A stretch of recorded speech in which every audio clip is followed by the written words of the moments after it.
Welcome to Workforce Observer, where we go beyond the headlines to explore the real forces reshaping work, talent, tech, and the business of staffing. The future of work isn't unfolding in one place, it's emerging across regions, cultures, and markets at once. And few regions reflect that complexity and pace of change more clearly than Asia Pacific. This episode marks Workforce Observer's first step into the APAC conversation, and there's no better leader to begin with than Matthew Dickason, CEO of Hays Asia Pacific. Welcome, Matthew. Thanks, Subhadra. Nice to be here. You've led Hays across a region as diverse and complex as APAC. When you step back, what responsibility do you think a staffing and talent leader carries today beyond, of course, filling roles? I think we're an inflection point I think for work in general, which you highlighted, Subhadra, on a global basis. And I think our responsibility is significantly more than it ever was before. I think talent leaders are with the oil in the machine that helps the machine work, and so our responsibility is higher. And your point is exactly right. It's not about filling jobs anymore. I think really we need to be supporting or becoming the workforce architects of societal transformation. I think what's happening in the world of work today is we're going through a material change in how work is done, with the advancements in technology and the rapid advancements in technology. And so we need to be the facilitators of helping organizations think about how the skills that they need within their organizations evolve, and how do they access and also develop those skills within their own organizations as they move forward. And a lot of the organizations that we talk to today are looking for insights, and that's essentially what they're looking for, is learning. They're looking to learn, to understand how others are approaching this so that they can then approach it in similar ways, or learn from other people's challenges to be able to evolve and support that. So I think the role of a talent leader in today's world is really about partnership, strategic partnership with organizations to help them transform the workforces that they need into the future. Very cool. I mean, you mentioned skills, and I know Hayes talks a lot about identifying future skills, competencies. So in APAC, which skills gaps are becoming the most urgent, and which ones are being kind of overlooked? I think it's probably true for the world at large. The skills gaps that are becoming the most urgent, and I actually read a report a couple of days ago around some of the thinking at Goldman Sachs as an example, where they were hiring historically for technical skills and capabilities. And they're now actually looking more at people who've graduated with philosophy degrees and that as well. And so the skill that's actually missing is a human skill. And that's the area that, if you think about it, I can train someone to be a Python developer in 6 months, right? Actually, with Okay. AI and vibe coding, I can probably train them faster than 6 months. But training people to be able to collaborate, to be able to work better with human beings, right? And those Yeah. human capabilities and some of the critical thinking elements that come with human capability takes a lot longer to develop. And so what we're seeing with organizations is they're actually shifting more towards agile mindsets. Can people learn, relearn, change their mindset on an ongoing basis? Can they communicate effectively across organizations so that they can get buy-in across the business for where things need to go? And so it's shifting to be much more of a human-based skills gap that we're seeing organizations have, as opposed to a technical skills gap. It's rapidly evolving, so I mean, really rapidly evolving, and it's different across different industries and organizations.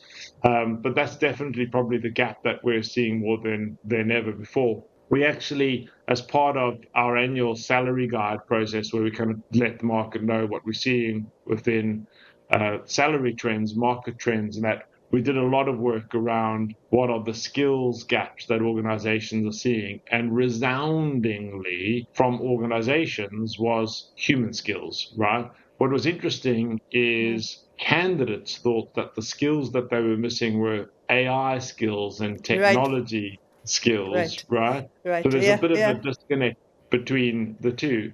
And while we see, and India is actually an industry example, we see significant demand for AI capability and AI understanding and some skills within AI. And it's more around the utilization of AI in your job and the ability, which shows a critical mindset, which shows an agile mindset, a learning mindset. And India has actually got the highest prevalence of that being in job descriptions. So more than 11% of all jobs that are advertised in India now Right. require AI skills, but really it's looking for a learning mindset. That's what they're looking for. They're looking for that human Right. capability of learning and relearning within that. So that's Right. probably the biggest gap that we're seeing. So, what about client expectations? How is that kind of evolving? Are they still looking for people, talent supply, or are they asking for more like workforce strategy, outcomes, or are they still a little bit behind than, say, US and Europe? It depends on the customer. Our more strategic customers, probably some of the more advanced customers, are really looking for insights and partnership to understand how they should be thinking about how they get work done, where they get work done, how that's going to evolve over time into the future. And so they still want to get people into their businesses, right? So that doesn't go away. That's a critical Right. thing. You've got to give them people where they need those Right. people to operate. But what they're looking for is insights into how should I think about how I should get work done, and not just today, but into the future. And then more advanced businesses are undertaking kind of a workforce planning mindset that's thinking about what's the skills and capability that I'm going to need to have in 2027. What's my organizational structure potentially going to look like? And therefore, what do I need to be able to bring into my business now to be able to evolve to get to that place? And so they're looking for insights, and they're both kind of human insights around what are different people doing across the marketplaces. And in Asia Pacific, that's really interesting because we're such a diverse region with very different economies, different ways of doing work. And so there's a lot of insights that you can bring from different geographies and different countries, different approaches. So they're Right. definitely looking for that, but they're also looking for data-based insights, right? So, Right. if I'm thinking about getting talent into my business, is it best for me to get talent into my business in this geography versus that geography? And where do those talent pools sit? And so they're thinking about organizational structure as well. We're seeing, and maybe post COVID, one of the drivers of that is people have got used to working in a hybrid working environment, remote working teams to a much greater extent than we ever saw before. And while organizations are still getting used to hybrid working, what it's meant is their talent mindset's becoming way bigger. So they're not thinking, oh, I'm an Australian business, and so I have to hire all Australian employees, right? They're going, Right. where's the talent that can best address my needs, and Right. where do they live? And they don't need to be in Australia, right? And so that's Right. thinking, changing the mindset around how they get work done, where they Right. access skills and talent. We've seen massive growth in India as an example, right? Yeah. Significant growth in India as an example. And that, historically in India used to be about wage arbitrage and Yeah. those kind of Yeah. Yeah. it's not about wage arbitrage anymore. It's about Wow. skills and the size of that population and the skills, access to skills, that sits there in terms of getting work done. Yeah. So the whole mindset and scope of organizations' thought around access to skills and getting work done has changed significantly over the last number of years. I mean, I'm just asking this because I know for a fact, like X years ago, working from home was a no-no, you know? And there was just India specifically I'm talking about. I mean, you don't work from home. What is the work from home syndrome? But what is it like now? Are people more accepting of work to home, or even today there is this push to no, no, no, 5 days in the office or X days in the office? So what are you seeing? I think it's different by different geography, to be honest. So India actually, there's more working from home than in some of the other geographies across Asia Pacific.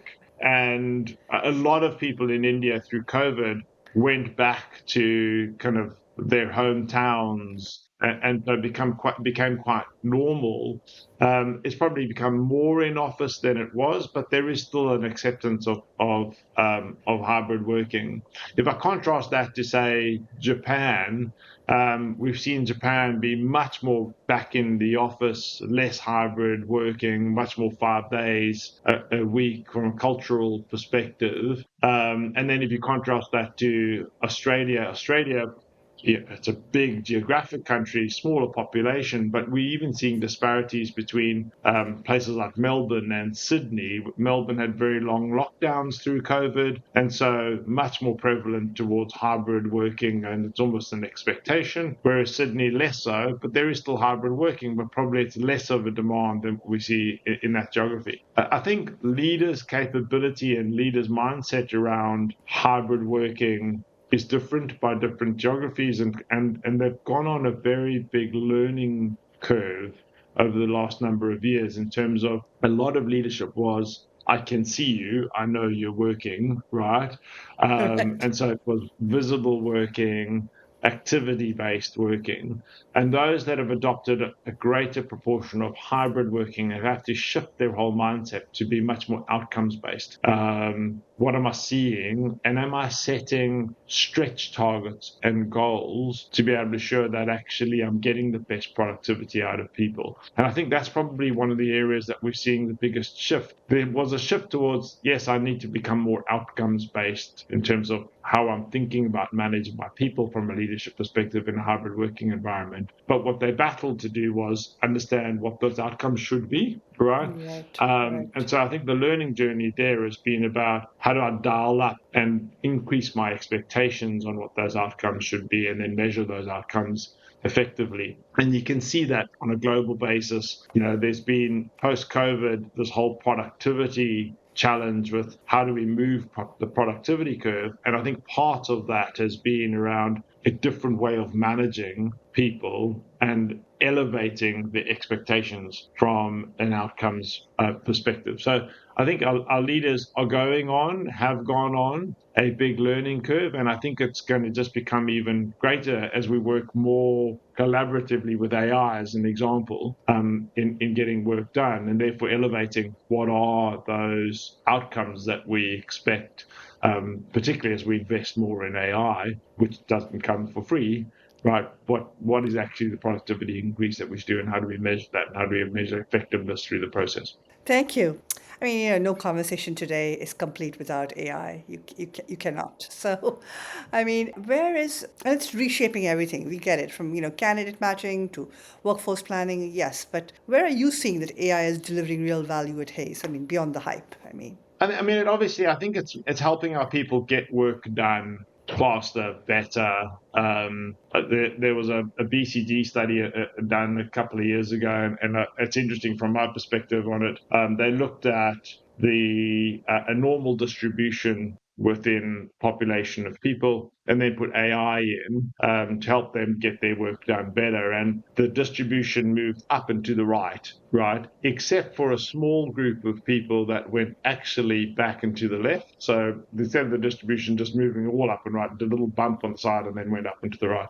And what was interesting there was some people that historically had been quite good at their jobs became overly dependent on AI and essentially just took whatever it gave to them. And actually, as a result, their performance moved back into the left and down on the curve. And so I think what we've seen is we've improved productivity in the normal course of work, right, that Okay. people do Sure. outside. And this is outside. I'll talk about the kind of recruitment process a little bit as well. But so it's improved productivity, it's improved output for people, Mm-hmm. it's improved quality of the work that people are doing when they've lent in and engaged with a critical mindset on getting more work done, but bringing in a greater amount of resources in to be able to get better solutions and critically think about what the outcome is that I'm trying to get. Where people haven't done that, you get kind of that word salad schlop stuff, and it's not good, right? So it's about people No. understanding what good looks like and not being overly reliant on it. Right.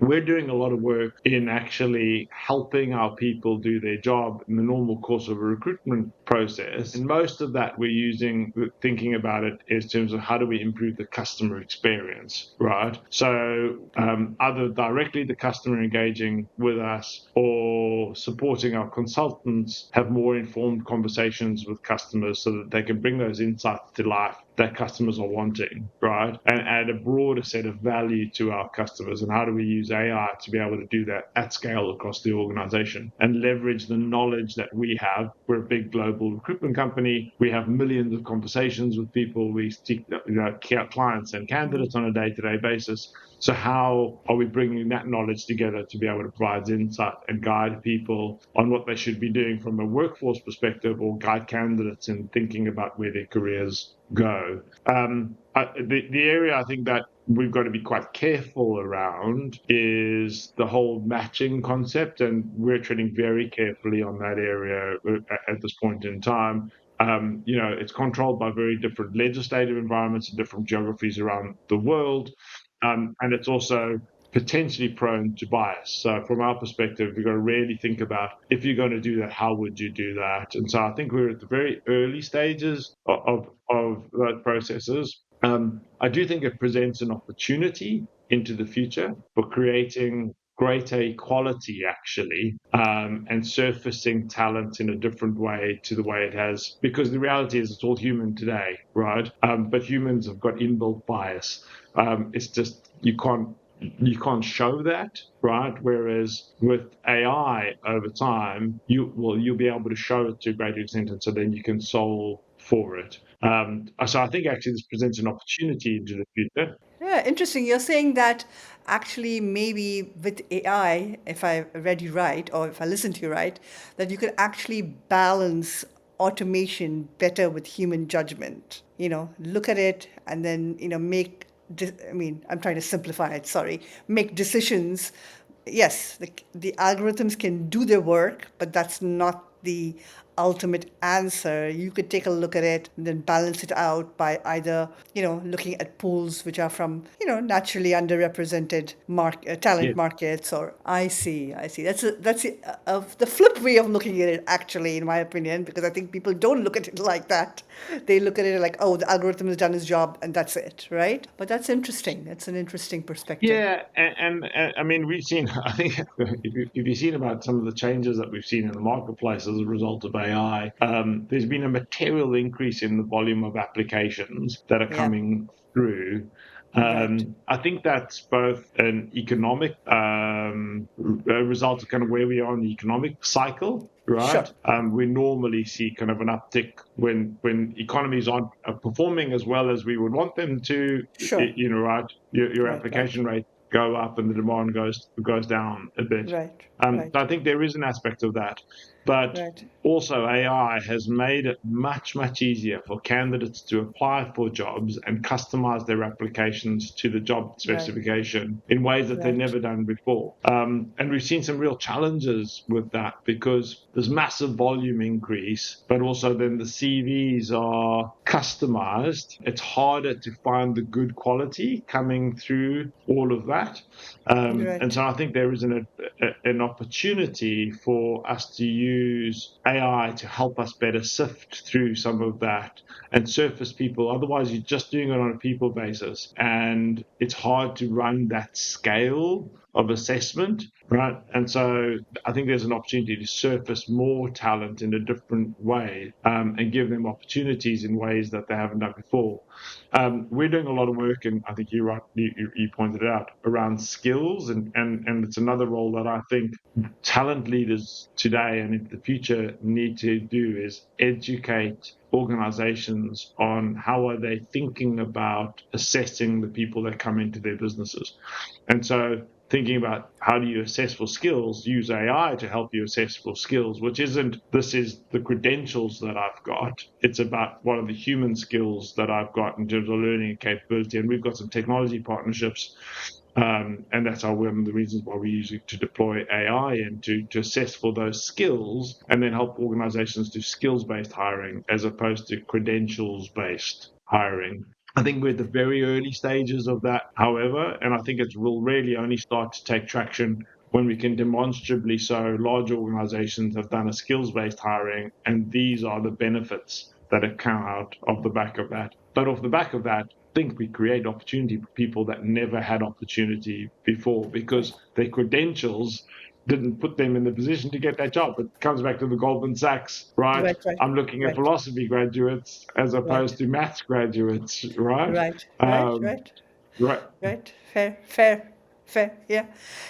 I wanted to ask you this. APAC often feels very much like a preview of the future of work, right? Different demographics, rapid digital adoption, big and varied labor markets. What is the rest of the world still underestimating about this region? I think you're right. It's more than 50% of the world's population sits in Asia Pacific. We've got some of the biggest economies Uh, in the yeah, world in the here, world, yeah. and economies that do things very, very differently to others. And some of this kind of technological advancement that's come, Japan, think about how they drove technological change in the past. Think about how separate China is from a technological advancement perspective, right? And the Oh, right, disconnect. right. Right? Yeah, light years ahead. Yeah, yeah, yeah. Yeah, I I was there mean, you last can week. make out, sorry, you can make out the difference just by the airports, Yes, American airports, European airports, and Asian airports. It's like, whoa, completely. Yeah, it is right. We it's all go. I was in amazing. China last week and standing on a street corner in Yeah. Shanghai. Uh, I was amazed by how quiet it was, and I was like, "Why is it so quiet?" Because all the cars were electric, right? So, um, yeah, yeah, yeah, it's a different world. yeah. It's a Uh, different paradigm. So I think that's some of the things that it's almost the laboratory for the world, right? If Yeah, people look yeah, into what's happening across Asia yeah. Pacific, because there are very, very different economies that operate in different ways, but Right. all of them, we've got a relatively advanced economies, and we've got Yeah, developing economies with the hustle yeah, and bustle of a developing economy and that competitive spirit of kind of pushing things forward. And so as a result, right. across Asia Pacific, I think there's a real velocity of change. The economies that we operate within are changing really, really quickly.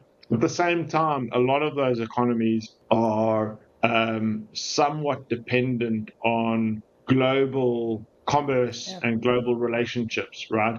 And obviously, over the right. last year, we've seen that has been in a state of flux, for want of a better terminology, in terms of looking at it, right? Yeah, yeah, And so those economies have had to really pivot as whole economies very quickly over the last year, which has just accelerated the velocity of change and how things have to adapt and be quick. So there's a mindset that's developed across Asia Pacific, which has been evident for years, but has probably just increased over the last 12 months around how quickly do we change, how do we adapt, right?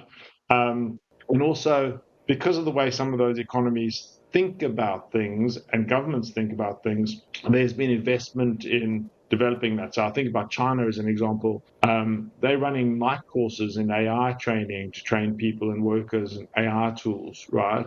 There's similar thinking around, kind of advancement in how you're changing the way you think about things in Singapore. So I think that's the big benefit. I think one of the other things, because it's such a diverse marketplace, the diversity creates complexity. And I think that's how people think about it as complexity. But actually, that complexity creates competitive advantage because everyone in the region is learning from each other on an ongoing basis and thinking about how the economies have to change. You think about Japan has always had a lifetime, kind of a mindset around lifetime employment, right? And you contrast that with India, which has got this massive, rapid scaling gig economy, and has created some challenges within them, right? But they're all looking over the the fence because they're thinking about talent pools on a global basis now. They're looking over the fence saying, where do I get work done? How do I get work done? What can I learn from them? Can I access talent in that place as well? So it's a melting pot of different ways, different approaches, different cultures. But as a result, I think we're getting more rapid advancement and development in the economies, and essentially creating what the future is going to be from how work gets done, how we work with AI, how we think about where we get work done as well. So I think it's a really interesting space to be in. It's one of the reasons why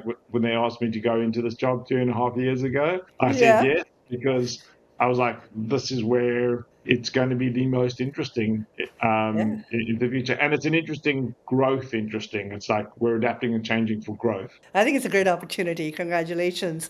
What do you think it's done for you as a leader?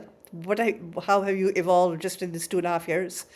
Because I mean, I've known you when you were in London, right? And you were spending, so what has it done for you, this move, do you think? I think it's challenged me a lot, Yeah. but challenged me in a good way. I think Okay. I've had to learn that you've got to make decisions and make decisions quickly. Sometimes they're not fully formed in terms of you can't collect all of the data to make the most informed decision you possibly can.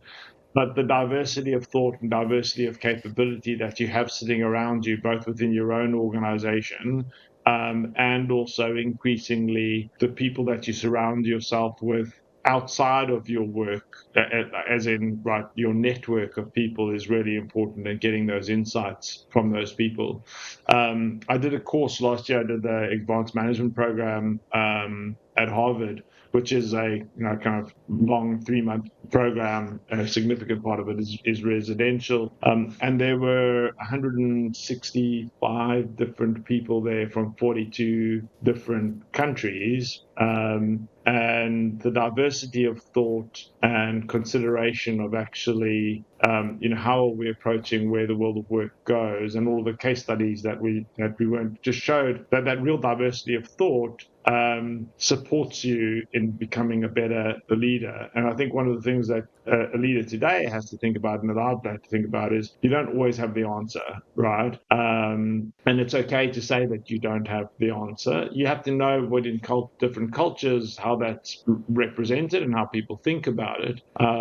But bringing in people's viewpoints and understanding, and then making the decisions as best you possibly can, and articulating this is what I think they are, but we're agile. So if we're getting it wrong, we'll change and adapt for the future, and getting that mindset into the organization that it's not about perfection, it's about progress on an ongoing basis, but that we have to move and we have to continue to move, and setting expectations that the world we operate in is going to be changeable all of the time, right? It is really, really important. And so change, for me, that's been one of the key things, is shifting from people's mindsets of this is how things have always been done to it'll keep changing. We're doing something different today, but tomorrow it may be different again, and that's okay because we're learning. And so making sure that I, as a leader, support and facilitate the ongoing feedback loop in the organization, and that I'm listening to it both from my own organization and externally to make sure that we're trying to make the best decisions moving forward, is just increasingly important. But to me, the biggest thing that I've learned is you have to shift the culture of the business, and you have to lead that cultural shift yourself from your own mindset. Yeah. You can't say we've always done it this way. You have to say let's try it this way. If we get it wrong, we'll adapt and shift and change. And I have to say, it's been fun, right? I'm It's glad. relentless. Change is relentless, but it almost becomes a bit of a drug, right? Because you get off on the fact that we keep on changing and evolving Yeah. and developing. I think one of the disciplines that I've had to have is to make sure that you don't keep looking at shiny things. You do carry on the path and just course correct slightly without making massive. You make one big change and then you focus on delivery and execution against that with little course adjustments, to make you have some stability in what you're doing as well at the same time. Well, it's kind of a natural follow-up, I think. Uh, if I was having this conversation with you 3 years from now, what would you hope that Hayes would be known for getting right? I suppose it kind of comes back to that first point when you asked me what's the role of the talent leader of the future, right, or now. I think I'd like for us as an organization to be seen as architects for that talent transformation, supporting the effective talent transformation that we're going to see happen across the world and across organizations, and really playing a critical role in the ecosystem that we operate within, so that in an ideal world, we don't leave people behind as far as is possible. That when we look back and we see this inflection point that's happening across the world, where AI is becoming much more in the day-to-day working and operations of people, that we have supported and enabled people to be able to develop with technological change in their roles, that they can,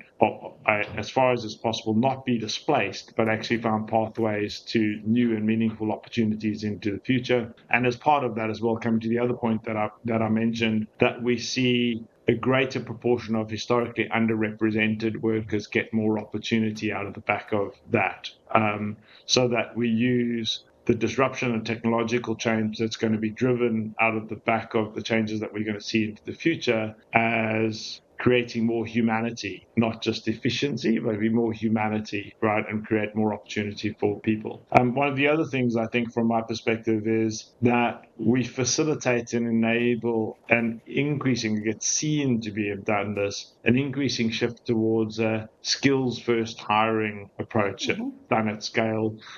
We did, and we're one of the founding members with Virgin Unite, 100% human skills work. And so we're working with organizations such as Virgin and Deloitte and Commonwealth Bank of Australia around how do they embed skills-first hiring into their organizations. And that's at the very early stages and pilot stages across organizations. But in 3 years' time, I'd like to be able to look back and see that that's changed the entire way that organizations think about talent and skills coming into their businesses. And as a result, again, created massive opportunity for people that wouldn't have got that opportunity before. And I think that has material economic consequences, because out of the back of that, you get more of the right people in the right jobs, which drives productivity and advancement from an economic perspective as well. And then finally, I think from my perspective, the other thing, if you think about that kind of AI and you think about skills, that off of the back of that, we as talent leaders across the world have built or rebuilt trust in talent systems. I think, if I talk to candidates and candidate experience today across our industry, across the marketplace, a large proportion of the candidates that come into the ecosystem are dissatisfied with the experience that they get, right? Because of the volume, because of the scale. And so as a result, they don't trust the systems to the extent that ideally I think they should do. And so one of the roles that I think we've got an opportunity to do is over the next 3 years, 4 years, 5 years, is to leverage technological advancement, leverage ways of working, leverage skills and skills assessment to improve candidates, customers at large, trust of talent systems, right? And use talent systems for more than just getting a job. Use the systems so that they can understand how they need to think about their skills and development of their skills, hopefully provide the opportunity to do that